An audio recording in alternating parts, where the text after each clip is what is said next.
seja muito bem-vindo, seja muito bem-vinda aqui no meu canal. Eu sou Michele Porfírio, sou educadora parental, pedagoga, psicopedagoga, estudiosa das infâncias, mestre em educação e mãe de dois, que eu acho que é o meu maior diferencial. Bom, eu estou aqui para a gente poder continuar, né, a nossa série de vídeos sobre esse livrinho aqui, Educar os Três Primeiros Anos, a experiência de Pickler-Locks. A gente está lá na página 69, hoje a gente vai falar do artigo Formação de Hábitos nas Crianças pelas Atitudes dos Educadores. Se você chegou aqui hoje de paraquedas, caiu aqui de paraquedas, depois que você assistir esse vídeo, assista os outros vídeos, os vídeos anteriores, que tem uma playlist completa sobre todos os artigos até essa página aqui, né? Que eu venho falando e trazendo algumas reflexões sobre esses artigos, sobre alguns pontos que eu acho relevante para a gente pensar a nossa prática, tanto na nossa maternidade quanto na nossa prática educativa. Então, eu acredito que possa agregar muito para a sua vida, para os seus conhecimentos, mas especialmente para as crianças que vocês convivem com elas, tá bom? Então, sem mais delongas, bora para o conteúdo. Bom, vamos trabalhar aqui nesse artigo que é a formação de hábitos nas crianças pela atitude dos educadores. Esse artigo ele foi escrito por três autoras, a Evelyn, a Lili e a Ana Tardos. Elas decidem, né, fazer essa observação, a colega Lili, né, da Casa de Brincar, lá no Instituto Pickler, porque elas se perguntavam como ela conseguia fazer com que as crianças compreendessem e aceitassem as expectativas sociais de uma forma tão rápida e tranquila. Esse foi o primeiro questionamento. E aí, durante as análises que elas vão fazendo, elas tinham a intenção de enfatizar como se pode transmitir às crianças as expectativas sociais de formas variadas, para ajudá-las a aceitar as atitudes desejáveis em relação às outras crianças e ao brinquedos. Só que aí elas vão compreendendo que essa observação ela vai contribuir para essa cultura pedagógica que nós temos em relação a nós nos dirigirmos às crianças. E aí elas falam também que foi lá em 2013 que elas estavam estudando um texto específico, acho que é Anja Werner, acho que é isso, tá aqui lá na página 69, e num seminário, e aí elas veem que tem um mal entendido. E aí elas compreendem que é necessário sempre falar às crianças indiretamente, de acordo com o modo descritivo e analisado no artigo, que elas vão trazendo aqui, a gente vai dar uma olhada nisso. E aí, elas falam que essas expectativas, elas já eram conhecidas pelas crianças. Nós não explicamos que as crianças têm, evidentemente, necessidade de explicações e palavras claras e inequívocas sobre o comportamento esperado e que as crianças haviam recebido anteriormente. Então, assim, quando a gente está pensando na criança, no ambiente, normalmente a gente fica falando para a criança o que pode, o que não pode. Se a gente for refletir mesmo, muitas vezes a gente fala mais o não do que o sim. Só que nesse contexto, ao que parece, essa educadora, ela tem uma forma diferente de ajudar as crianças a criarem esses hábitos, mas sem necessariamente ter que repreender, ter que trazer de uma forma negativa tudo isso que acontece. E isso fica evidente quando lá na página 70 ela vai falar assim: quando um professor constata uma negligência, uma falha de comportamento, isso não significa sem consequências, é uma experiência vivida com frequência pelo aluno. Um caderno esquecido em casa, uma régua que falte, um dever mal feito, por incompreensão ou por falta de atenção, comportam um ponto negativo ou uma nota ruim. Frequentemente é isso que a gente adota no nosso sistema, infelizmente.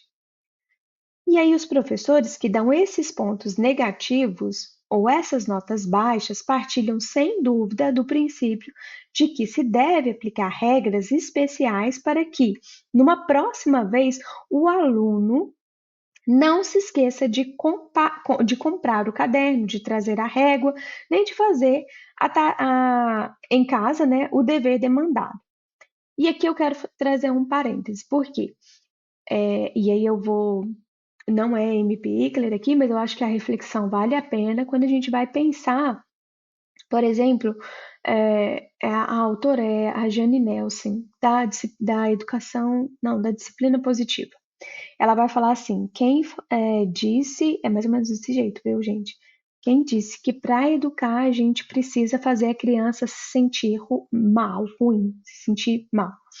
Quando a gente faz com que a criança se sinta mal no ambiente, e quando a gente está falando de crianças pequenas, quando a gente está falando de adolescentes, especialmente de adolescentes ou de crianças maiores, ela vai internalizando que ela é ruim, que ela não cabe ao meio.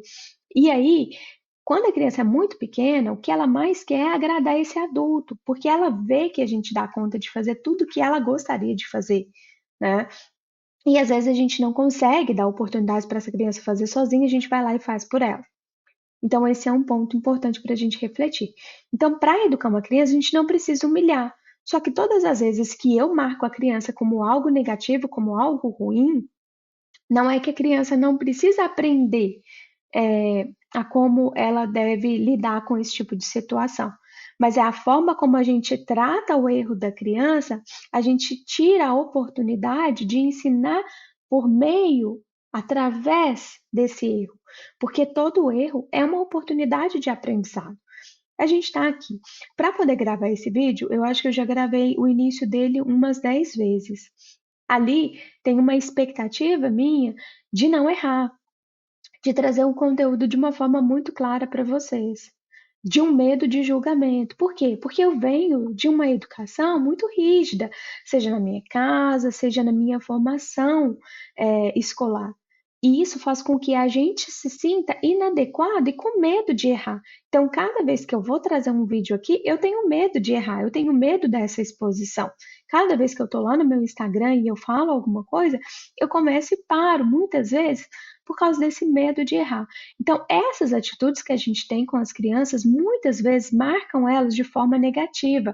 E nem sempre elas têm uma outra pessoa, um outro adulto de referência para que ajude essa criança a entender esse sentimento, a entender aquilo que aconteceu e transformar aquele negócio que a gente rotulou como sendo algo ruim, como uma forma de aprender, de melhorar, de trazer como oportunidade de aprendizado mesmo, sabe? E aí ela continua aqui. O ponto essencial dessa lógica do educador consiste em descondicionar as crianças de seus comportamentos indesejáveis, de suas ações repreensíveis, destacando, acentuando o ponto em relevo, por meio de regras, as consequências negativas desses comportamentos. Essa lógica tão frequente desse educador nas escolas se aplica de uma maneira ainda mais acentuada às crianças muito pequenas. Isso me chamou a atenção. E aí, quando a gente vai refletir sobre a nossa prática, a gente pode perceber. A criança às vezes se move, a gente fica com medo dela cair ou dela pegar alguma coisa que às vezes não era para estar ali tão próxima dela. Ou seja, esse erro é nosso de deixar ali, de não ter preparado esse ambiente para essa criança. E aí a gente vai lá e dá um grito na criança: não mexe, não pode. E aí a gente vai trazendo também alguns rótulos: nossa, mas você mexe em tudo, nossa, mas você não para quieto. E às vezes a criança quer fazer as coisas sozinhas e a gente vai atravessando essa criança sem deixar que ela vá se desenvolvendo, porque a gente, infelizmente, não confia nesse potencial que essa criança ela já tem desde bebê. E aí ela vai falando assim: também existem concepções sobre os alunos segundo as quais se pode fazer um bom trabalho sem necessidade desses meios, exercendo uma influência sobre a consciência das crianças. Esse ponto aqui é importante. No que toca às crianças pequenas, parece evidente que o comportamento adequado da criança apenas pode ser obtido sobre a base de experiências positivas ou negativas. quer dizer, destacadas por regras especiais pelos educadores, ou seja, por condicionamento. Quando a gente a gente traz essa prática, essa abordagem para a nossa educação, a gente está esquecendo que a gente está educando o ser humano, a gente não está adestrando, né? Quando você vai falar assim, por condicionamento, por exemplo, um animal, ele é condicionado a fazer xixi naquele lugar, né? Ele é condicionado, daí ele só faz naquele lugar, porque se ele não fizer naquele lugar, acontece alguma coisa de ruim com ele. Quando a gente vai educar uma criança, infelizmente, essa postura, ela muitas vezes está na gente. E a gente não está educando um animal porque ele precisa ser adestrado. A gente está formando um ser humano para a vida, para o mundo. Então a gente precisa dar oportunidade para esse ser humano errar e não é que a gente não vai corrigir, não é que a gente não vai falar nada, mas a forma como a gente vai falar, ou como que a gente vai acentuar esse erro, diz muito de como que a gente vai conduzir essa criança, esse sujeito, para a próxima etapa. Porque ou ele vai criar um bloqueio, ou a gente vai abrir oportunidades para ele criar um caminho de aprendizado. E a gente, se a gente for pensar bem, não existe um caminho único para aprender, né? E a gente também não está falando de uma aprendizagem muito sistemática e cognitiva aqui, porque a gente está falando de uma criança de 0 a 3. Então, não estou falando de coisas muito complexas, não estou falando de um problema de matemática, eu estou falando de coisas do dia a dia. Se tudo que a criança coloca a mão, a gente xinga, se tudo que a criança coloca a mão, a gente coloca um empecilho, a gente está falando para ela que ela não dá conta de fazer sozinha. Não pode deixar que eu faça para você. É a mesma coisa que eu estivesse traduzindo assim para a criança. Você não dá conta, eu faço, porque você ainda não consegue. E cada vez que a gente tem essa atitude, a gente está diminuindo a criança e ensinando para essa criança que ela não é o sujeito capaz. E aí ela perde a oportunidade de aprender sobre o mundo que ela vive ali ao redor. Mais um pouquinho aqui para baixo, ainda assim, aqui na página 71, eu risquei aqui novos hábitos que tinha como objetivo a integração social das crianças. Porque quando ela vai analisar esse trabalho dessa educadora que trabalhava já há 15 anos na instituição, elas vão tentando penetrar nessa lógica pedagógica, em como que ela vai conduzindo. Porque ali elas vão buscando as formas que essa base, né, essa observação, elas vão examinando as atividades que essa pedagoga, essa educadora, ela tinha, que vá formando esses hábitos nessas crianças. E aí, ela vai trazendo aqui, que eu acho que não é tão importante para gente, lá na página 71, as condições de observação, que ela vai falar, né, das crianças, do grupo, como que como que elas eram conduzidas, né? Que eram crianças a partir de 1 ano e meio, que elas tinham o hábito de ir para um pavilhão, né? Que essas crianças de 16 a 21 meses, elas estavam em um determinado ambiente, né?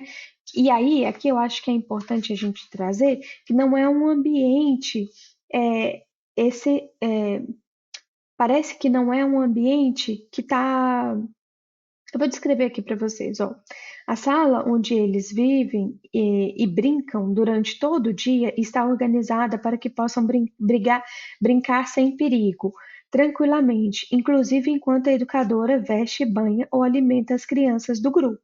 Ou seja, essa preocupação com o ambiente, ela antecede qualquer criação de hábito, criação de rotina, criação é, de conduta ali para a criança naquele meio. Então, se a gente dá um ambiente que ele é propício para a criança, que ele favorece essa exploração, essa absorção, não sei se é absorção, enfim, se favorece essa conduta da criança de absorver tudo que ela tem no ambiente para ela, para a formação dela, a gente dá a oportunidade de aprendizado, certo? E aí ela fala assim, bom, diferente no pequeno pavilhão, e aí ela vai falar sobre o pavilhão agora. Há um aquecedor sem proteção. Então, ela já está falando de um ambiente que já não é tão preparado. Gavetas sem chave e cheios de objetos de adultos. Cortinas que as crianças podem tocar, fios elétricos. No espaço habitual do grupo, há brinquedos que as crianças podem pegar sem que haja uma estreita vigilância. Nesse pavilhão, há brinquedos que apresentam certos perigos, por exemplo, martelos de madeira, pequenos bastões e discos de madeiras, grandes caminhões para empurrar e pedras pesadas para colocar dentro. Aqui eu acho interessante que não, elas estão demonstrando que o ambiente ele não está favorável. Só que as crianças de 16 a 21 meses, elas estavam no pavilhão no contexto que elas acabaram de descrever. Quando começaram as observações, todas as crianças, com exceção de uma que já havia frequentado o pavilhão entre 5 e 8 semanas, e em geral 3 vezes na semana, as regras de comportamentos mais diferenciados no pavilhão ainda não haviam sido totalmente assimiladas pelas crianças, de tal modo que as sessões pareciam adequadas para analisar como atuava a educadora, com o objetivo de fazer com que as crianças conhecessem e respeitassem essas regras. Ou seja, elas falam de um ambiente que ele está ok, que ele é um ambiente propício, mas elas também falam de um ambiente que ele não está um ambiente totalmente preparado para aquelas crianças. E ali, como elas estão observando a conduta da educadora para a criação de hábitos dessas crianças, a gente percebe que tem um grupo de crianças que elas chegam depois, né? Que são crianças que estão chegando agora e que essas condutas elas ainda não foram formuladas. E aí elas vêm aqui falando sobre a atitude da educadora. Aí ela vem e começa aqui. A educadora não impunha que as crianças fizessem ao mesmo tempo tarefas comuns e raramente elevava a voz. Aqui é muito importante a gente guardar isso daqui, principalmente no que diz respeito a gente querer que todas as crianças façam tudo ao mesmo tempo, especialmente crianças pequenas, porque cada criança, a gente não vai respeitando a individualidade de cada criança. Quando a gente não respeita essa individualidade da criança, consequentemente, ela não fica, ela não interage, porque aquele dali não parte do interesse dela, parte do interesse do adulto. E nem sempre o que a gente se propõe para poder passar para a criança é aquilo que ela vai se entender, é aquilo que ela vai querer fazer naquele momento. Ah, mas criança não tem vontade, não tem querer. Mentira, criança tem querer. Né? É isso que a gente quer que caia por terra, porque quando a gente conhece a nossa criança, a gente entende aquilo que ela gosta, a gente entende as necessidades dela e a gente vai proporcionando atividades e ambientes que favoreçam aquilo que essa criança ela quer é, interagir, participar, explorar, né? Por isso que é importante a gente pensar que se a gente está num grupo de atividades, não sei, se a gente tem um grupo com 15 crianças e nós somos três educadores, ou um grupo de 28 crianças, nós somos três, quatro educadores. Quantas crianças seriam para cada educador? Como que cada educador pode observar cada criança? Tudo isso a gente falou nos artigos anteriores, né? Tá aqui dentro dessa perspectiva, mas a gente pensar que esse adulto de referência dessas crianças, ele precisa conhecer essas crianças para que ele consiga formular um ambiente que seja favorável para ela. E assim ele vai conseguir que ela explore as atividades dentro daquilo que favoreça o desenvolvimento dela, dentro daquilo que proporcione uma interdependência dela nesse ambiente, e ela vai conseguir se desenvolver sem tanta influência, sem tanto atravessamento de nós adultos. E aí, ela fala aqui, ó, o observador externo poderia equivocar-se facilmente pensando que a educadora não fazia nada, apenas vigiava as crianças. Entretanto, a gente sabe que não é isso que acontece, né? Muitas vezes nós temos educadores extremamente qualificados que estão ali dentro do ambiente educacional e que estão fazendo o seu papel, mas que nem sempre é você fazer para a criança, é você fazer, intrometer na atividade que a criança está fazendo, mas sim você observar, conhecer a sua criança, ver a necessidade, ver os avanços que essa criança teve, para que aí eu consiga mudar meu ambiente, mudar o. Porque eu não faço um planejamento para toda a turma, eu faço um planejamento para cada criança. Eu olho para cada criança e é dentro dessas potencialidades que a gente precisa pensar que ela, ou que a gente percebe que ela precisa desenvolver ou que ela está desenvolvendo que a gente vai trabalhar. Não é um trabalho separado da criança, é um trabalho com a criança. E não tem como ser com um grupo porque não são todos iguais, né? Cada um é diferente, é um sujeito diferente. Daí ela vai descrevendo, elas vão descrevendo aqui que muitas vezes parece que essas crianças elas estavam se deslocando por iniciativa própria, algo que dava a impressão de quem estava de fora e que não conhece, né, a conduta, né, essa visão mais ampliada sobre a educação no sentido dessa interdependência dessas crianças, faz com que essas pessoas elas elas não entendam que essas crianças elas estão sendo conduzidas de alguma forma, especialmente porque essa educadora, ela não é uma educadora que eleva a voz, ela é uma educadora que vai enfatizando o erro, muito pelo contrário. Lá na página 73, ela vai falando assim, elas vão falando assim, no transcurso das nossas observações, tomamos nota textual das ações verbais da educadora, ativas e metacomunicativas, bem diferenciadas, assim como todas as atividades e todos os momentos do comportamento da criança, os quais a educadora havia respondido de alguma forma. Contrariamente à impressão superficial que uma pessoa estranha pode ter, a atitude da educadora se caracterizou como um grande número e grande riqueza dessas ações. Mais à frente falaremos de algumas características dessas atitudes. E elas vão falar aqui porque elas vão descrevendo um pouco como que essa educadora ela vai conduzindo essa fala para as crianças. E aí, ela vai, o próximo ponto que ela vai falar é sobre o estudo das ações da educadora. Porque, assim, elas, em primeiro lugar, elas vão tentando focar nessas ações da educadora que tinha um caráter de resposta para essa pergunta que elas estão fazendo nessa pesquisa de observar, né? Observando essa educadora.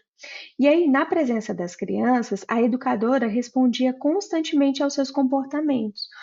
Ou seja, o que nos dá a entender, que nos leva a entender que não era somente a comportamentos que a gente taxa como comportamentos ruins. E não são comportamentos ruins porque essas crianças elas estão explorando o ambiente, elas estão explorando o espaço.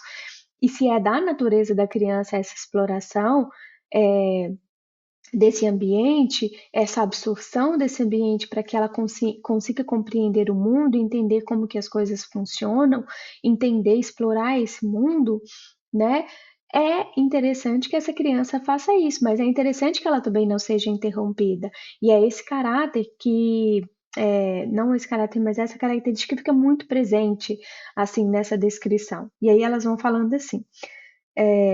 Suas ações tinham uma ligação com os sinais e com os comportamentos das crianças, ou seja, não é desvinculado, não é algo abrupto que está acontecendo, é algo que está acontecendo, ela está observando e ela vai trazendo essa condução para as crianças, seja na voz, seja no comportamento dela. A gente vai entender. Cada criança podia sentir ou perceber o seu comportamento e sua atividade, e a sua atividade tinha uma consequência da atitude da educadora, ou seja, não é uma educadora desatenta, é uma educadora que está focada ali nessas crianças.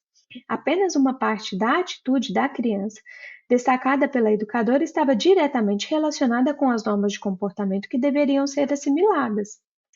Entre as intervenções da educadora, as reações negativas, como por exemplo, repreender ou impedir a criança de comportar-se sem respeito às regras e consolá-la se estava triste por alguma recusa ou impedimento, representavam apenas 15% das suas intervenções. Ou seja, elas vão fazendo e medindo isso de uma forma mais estatística também. Então, quantas vezes que a criança ela é interrompida, quantas vezes que ela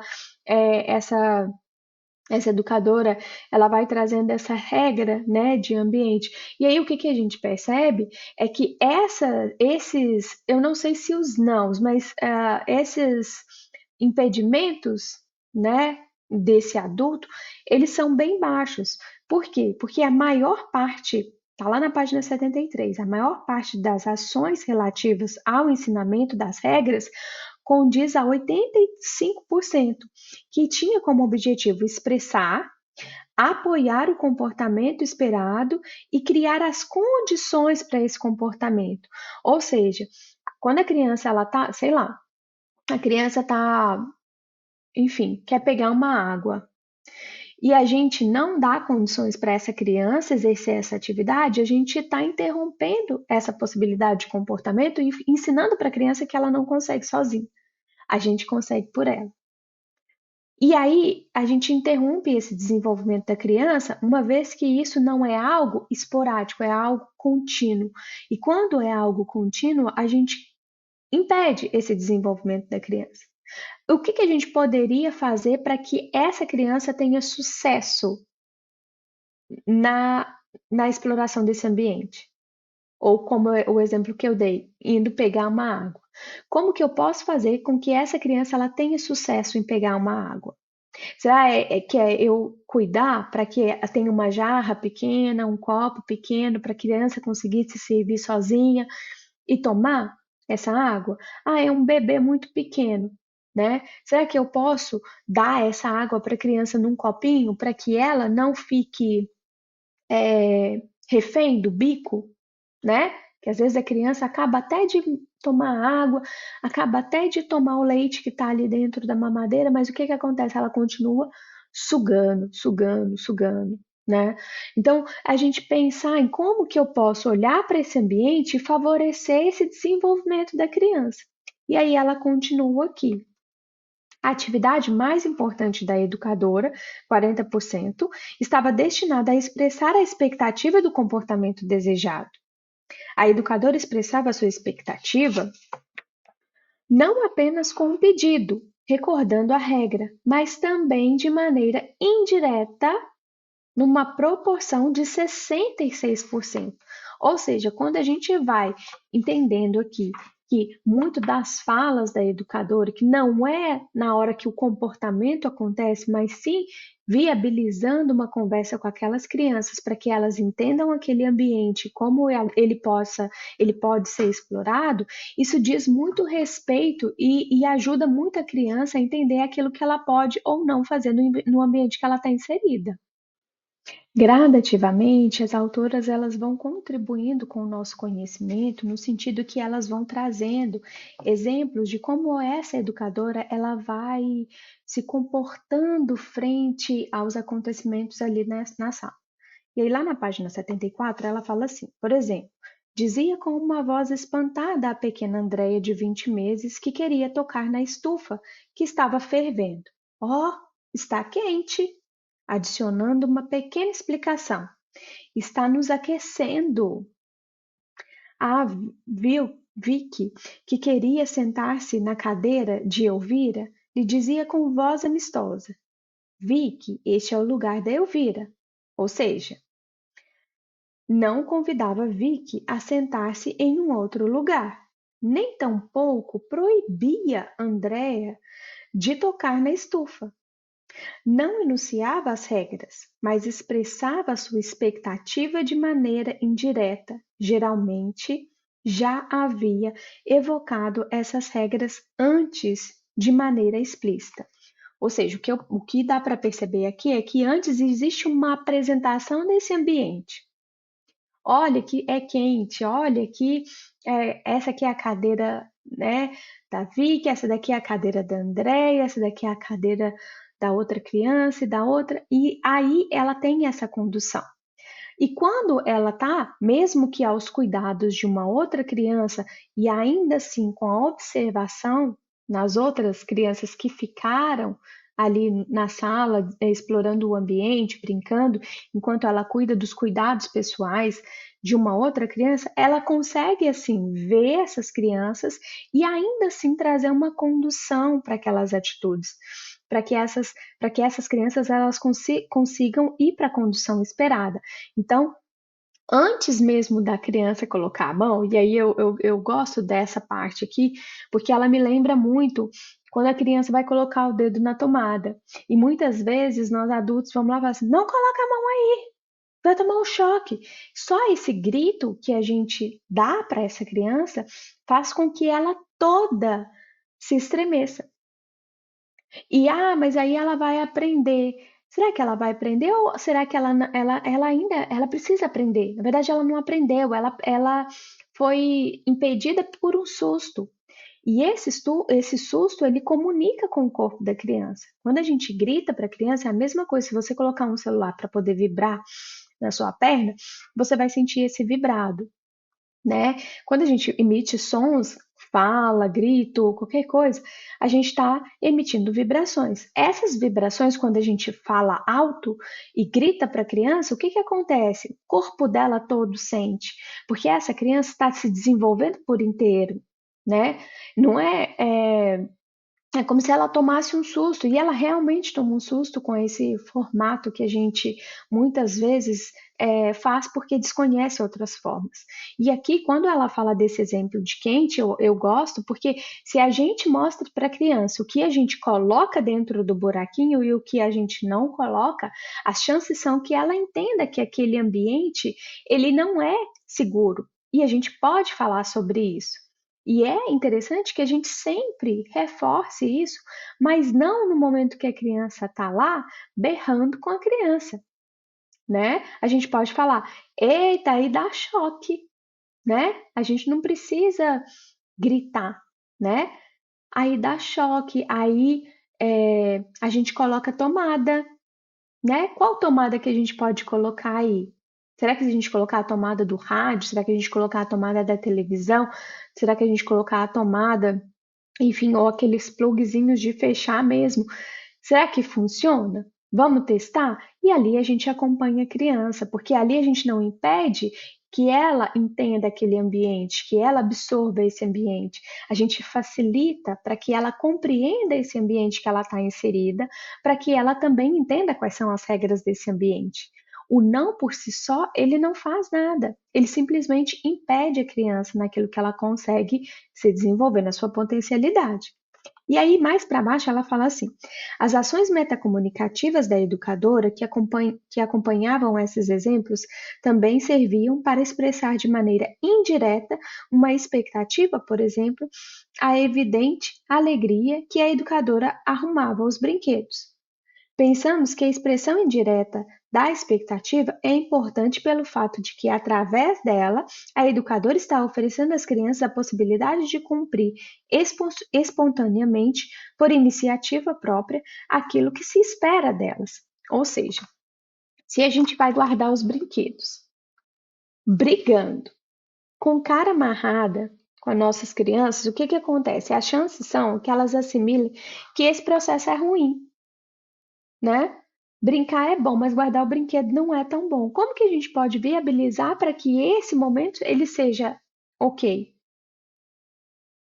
né? Então a gente pode trazer isso muito de forma mais espontânea, um sorriso para poder falar, olha, agora a gente está guardando os brinquedos, vou guardar todas as bonecas, e a gente pode convidar a criança também para nos ajudar, para que em algum momento elas percebam que quando elas brincam, elas vão lá e guardam, e que está tudo bem, que é um processo, né? Que faz parte, seja na nossa casa, seja no ambiente escolar. Mas a gente, enquanto adulto referência, adulto responsável, a gente precisa estar ali e apoiar essas crianças nesse processo, mas que seja tranquilo para elas passarem por isso. E aí ela fala assim: uma parte importante da atividade pedagógica consiste em aprovar, em dar suporte ao comportamento correto das crianças.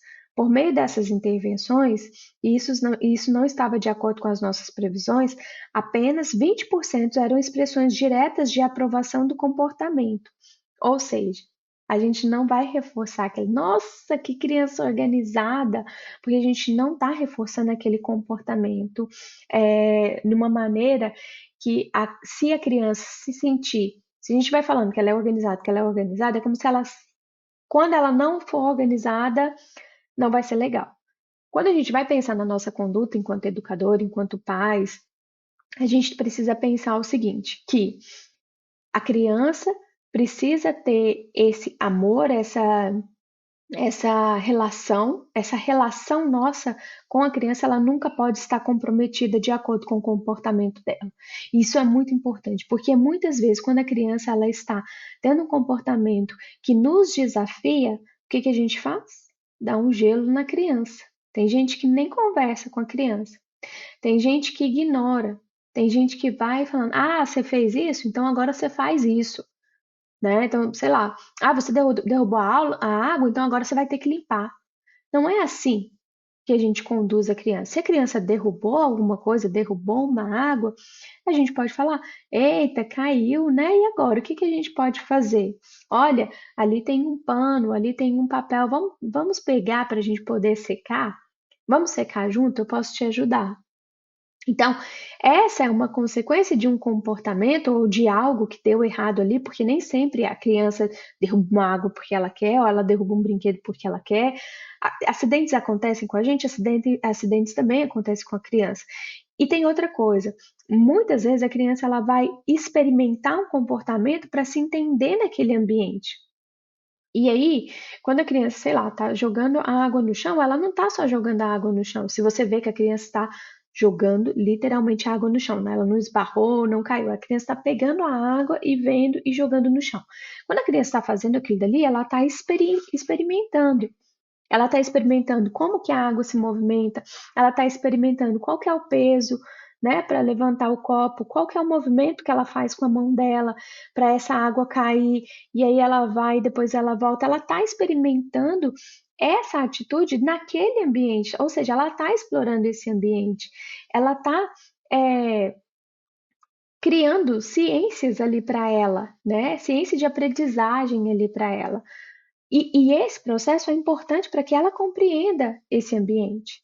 Ah, molhou. E a gente não precisa repreender a criança por isso.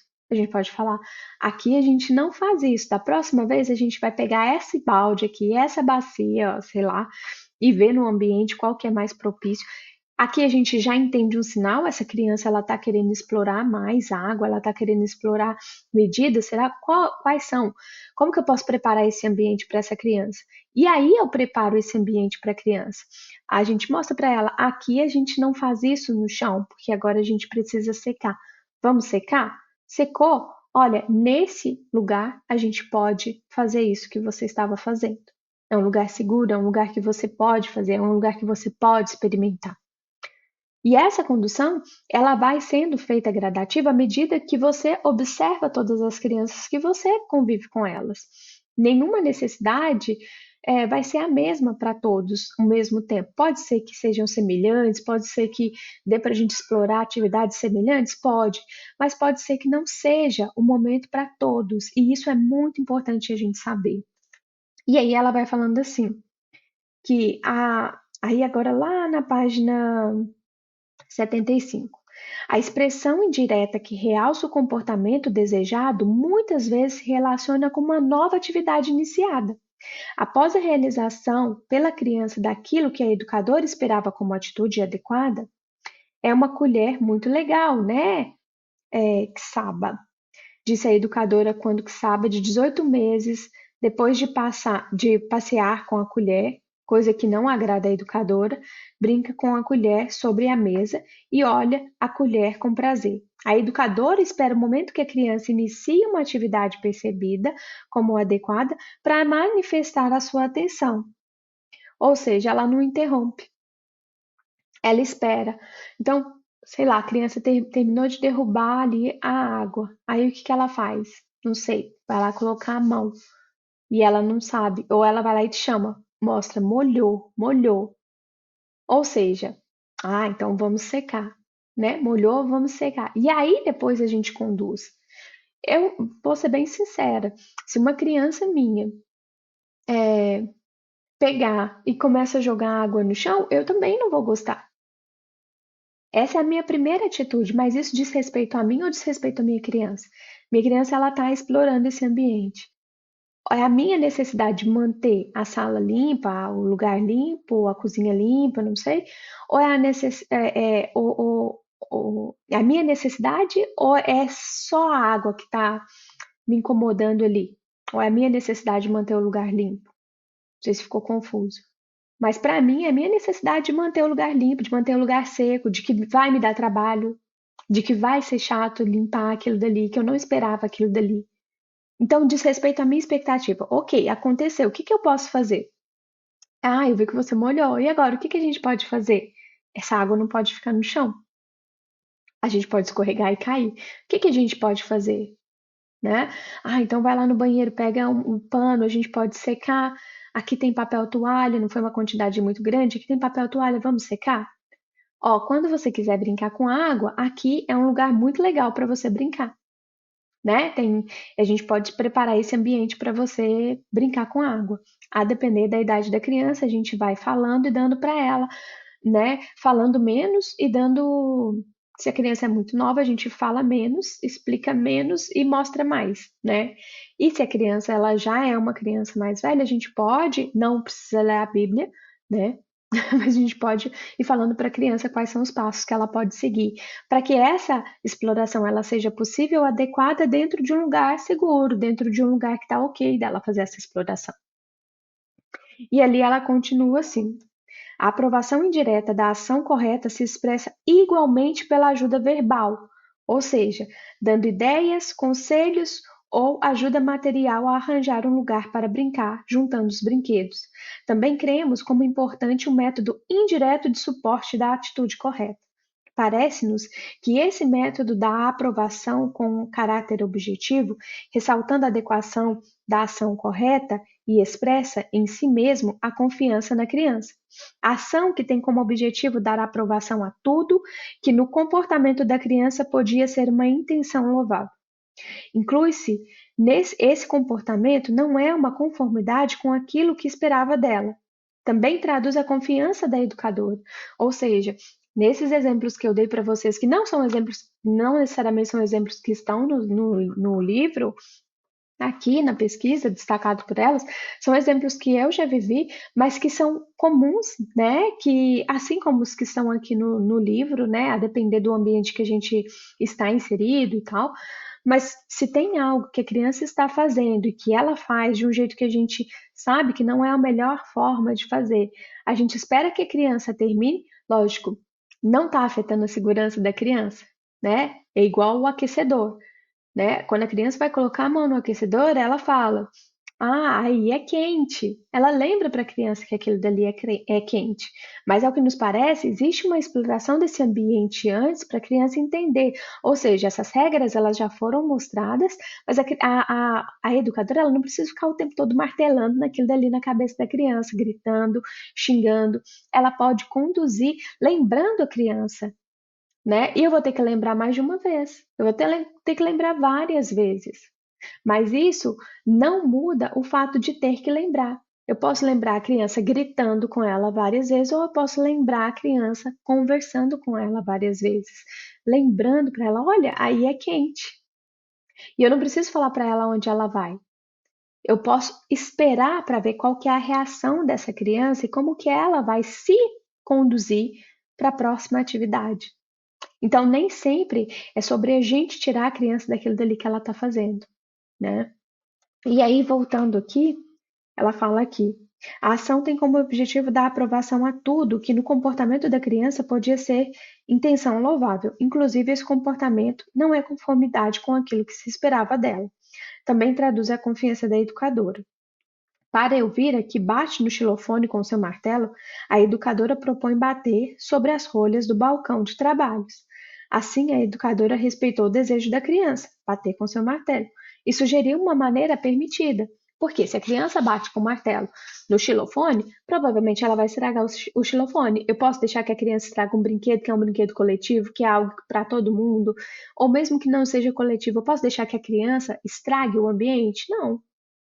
né? Mas como que eu vou conduzir essa criança para a próxima atividade sem desrespeitar o que o desenvolvimento dela pede naquele momento? Porque se essa criança está batendo, ela pede por esse movimento, né? Ela está explorando esse movimento, não é à toa que a criança está fazendo aquilo dali. Quando a criança está fazendo qualquer movimento, ela está internalizando, conhecendo o mundo, conhecendo o objeto, conhecendo sons, ela está fazendo várias conexões que a gente não percebe. Então, esse é um ponto que a gente precisa respeitar. E aí eu já vou lá pro. Porque ela vai trazendo outros exemplos, né? E aí eu vou falar um pouco sobre os comportamentos das crianças. Lá na página 76, a gente já está quase finalizando mesmo, que é a página, até a página 78. Ela vai falar assim: as crianças não abusam das possibilidades que lhes são oferecidas, atuam corretamente em uma proporção de 80%. No caso de crianças maiores, a frequência dos atos corretos aumenta de 80% para 94%.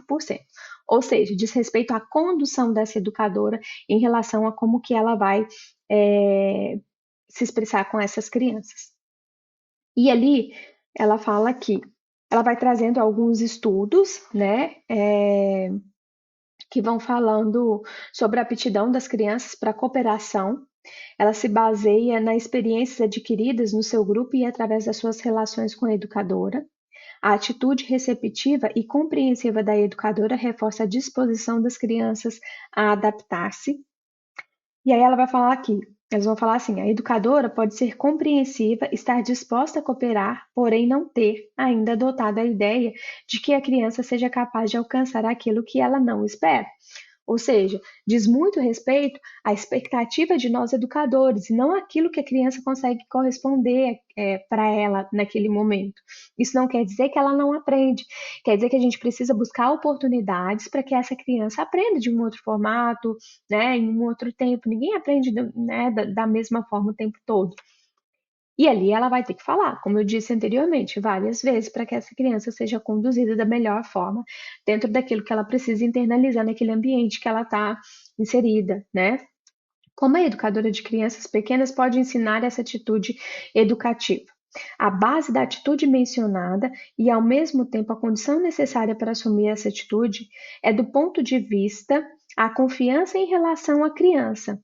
É o que eu estava falando para vocês, diz respeito às nossas expectativas e como que a gente consegue confiar na nossa criança. E aí eu quero trazer uma reflexão. Quando a criança está dentro do útero da mãe, né? A gente não fica lá vigiando essa criança, a gente vai lá fazer a ultrassom de tempos em tempos e ok, a gente não fica de cima dessa criança. Quando a criança nasce, parece que a gente duvida da capacidade dessa criança de desenvolver e a gente sempre está fazendo por ela.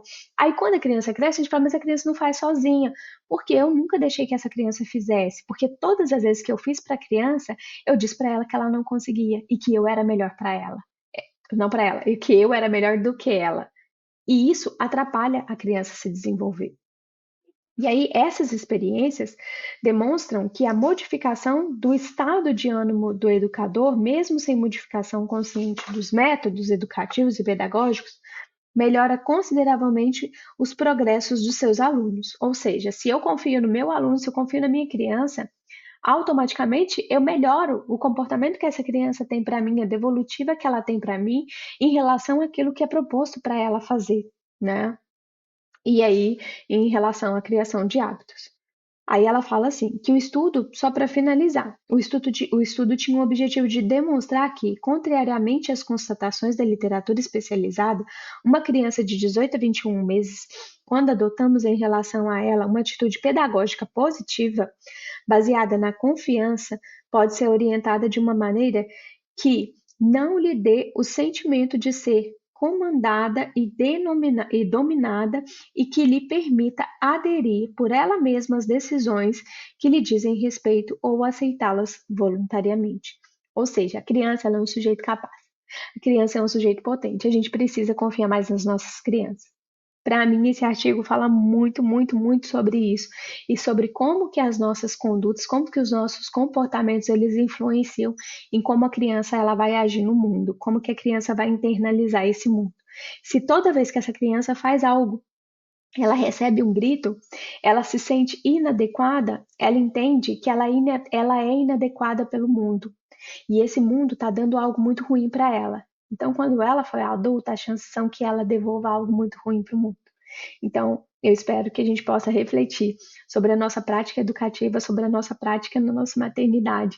Não é fácil, não é simples, mas é a gente também pensar que precisamos confiar nas nossas crianças, precisamos estudar muito para educar, seja no contexto escolar, seja no contexto de casa, e que livros como esse ajudam a gente e abrem a nossa mente para a gente evoluir sempre.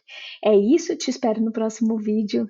Tchau, tchau. Ah, e se você não me segue, ó, segue aqui, eu vou deixar os meus canais das outras mídias. E se você não está inscrito no canal, se inscreva, clique no sininho, ative o sininho aqui, que quando chegar o próximo vídeo você vai ser avisado. Grande beijo e até o próximo.